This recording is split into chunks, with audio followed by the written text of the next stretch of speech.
సత్కర్మభిశ్చ సత్ఫలితం దుష్కర్మ ఏవ దుష్ఫలం అత్యుత్కట పుణ్యపాపానాం సత్యం ఫలానుభవమిహం.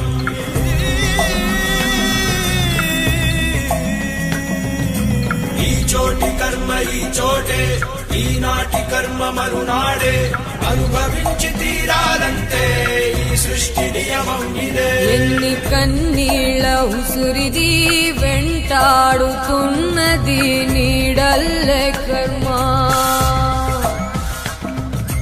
ధర్మమే నీ పాలి దండమై దండించ తప్పించుకోలేదు జన్మ. సత్కర్మభిశ్చ సత్ఫలితం దుష్కర్మ ఏవ దుష్ఫలం అత్యుత్కట పుణ్యపాపానాం సత్యం ఫలానుభవం.